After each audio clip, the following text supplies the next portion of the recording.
I will sell my business in the third quarter of 2024 for $5 million. And when I do, I will feel unburdened because I'll be out of debt, have enough money in the bank to start my next adventure, and spend much more time with my family.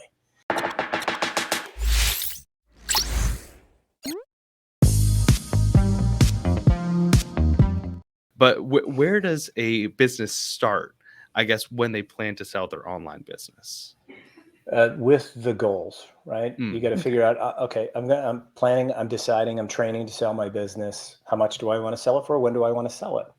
Okay, how close or how far I am to that. So step one, set those goals, dollars, date, and feelings. Step two, where the hell am I now? Reverse engineer a path to that goal, right? And I learned this from somebody that is working on his own $100 million exit. Reverse engineer a path to that goal.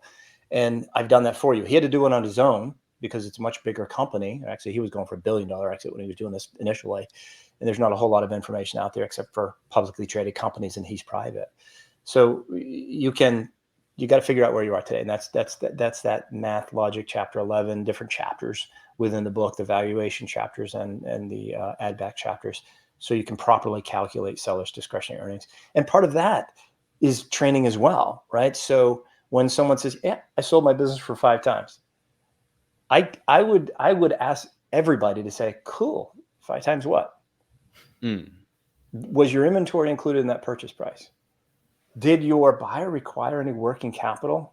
Was that deducted off of the purchase price in due diligence because you left that vague thing in there? Because private equity companies do that, and then they chuckle in the background, we're going to renegotiate this big time because, yeah, we need 6 months of working capital, which means all of the overhead for the business needs to be transferred, or it's not transferred with the sale. It's actually deducted off the purchase price. All of these little nuances, and that's part of getting training, but you got to figure out where you are today. So step one, set some goals, dollars, date, feelings. Step two, where the hell are you today? Calculate your seller's discretionary earnings and understand valuation ranges. And now you know your path. Now what I want you to do in step three is actually shift your mindset a little bit from entrepreneur to exitpreneur. Mhm. And when you become an exitpreneur, you're actually thinking not just about how much money you're going to make, because that is not going to be the best approach to making the most money, believe it or not. What you really want to do is build a great business for a great buyer to take over at a great price. When you do all of those things, you're going to wind up in a situation where you will have multiple offers that are at or over asking price with great deal structures that you can live with. Hopefully all cash. At the very least, the larger the business gets, the more seller notes and earnouts and things of that nature get in there. But shifting your mindset to building a great business for that great buyer is really, really critical. So let's round it out. We hit steps 1, 2, and 3. What are 4 and 5? 4, learn about deal structures. So you should know, if you're going into a deal with Thras or Elevated, Boosted, Perch, Profound, whoever it is, what kind of deals they're actually going to offer you, right? They say they're going to pay all cash, but they're probably not going to pay all cash. And I say the probability of that is 90%.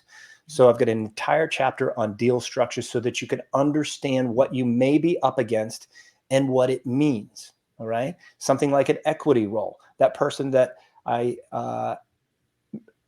busted his chops, okay, because he's asking me all these questions. And I'm like, you didn't read you didn't even read my book, man. Get it out. It's right there.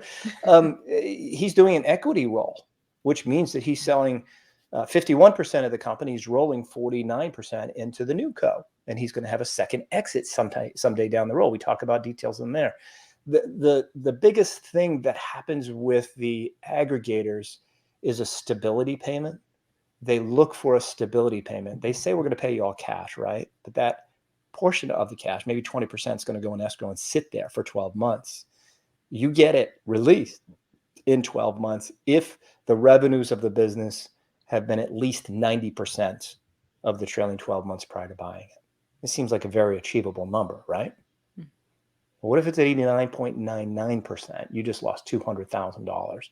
So I talk about different steps in there that you can make sure to protect yourself against them running out of inventory because they hired a low-level inventory manager that didn't pay attention to your brand because they've got 17 to manage.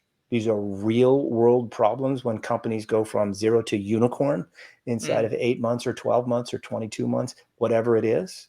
That's why I left that first company that I talked about. People were promoted to their level of incompetence, and that incompetence was costing me in terms of my salary and bonuses, because they were setting goals that whatever. These people, just because they have a lot of money, doesn't mean they're going to care about your brand as much as you are. I had a scenario with an aggregator, not any of that I've mentioned so far, where they had this clause, and we negotiated a couple of things in there. First, that step clause to make sure it didn't go from, in this case, 300,000 to 0.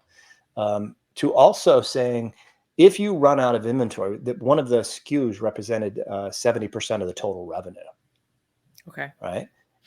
And we added a clause in there that said that if you run out of that SKU for any period greater than 1 week in a 3-month period, all bets are off. You owe the entire stability payment and the entire earnout that they negotiated as well. They ran out of inventory 3 weeks prior to hitting that earnout goal. So my client was like 96% of the way there to the revenue amount, and then they ran out of inventory. That would have been a $300,000 loss for my client if there hadn't been that out of inventory, all bets are off clause. So understanding deal terms, understanding what may get thrown at you, and negotiating those deal terms is critically important. The fifth step is really creating competition. It goes back to the Shark Tank situation. When we put a listing together, it goes out to our entire database. We don't send it out to 10 aggregators. We send it out to tens of thousands of potential buyers. Just the teaser. They don't get the details unless they've got an NDA in place. Sure.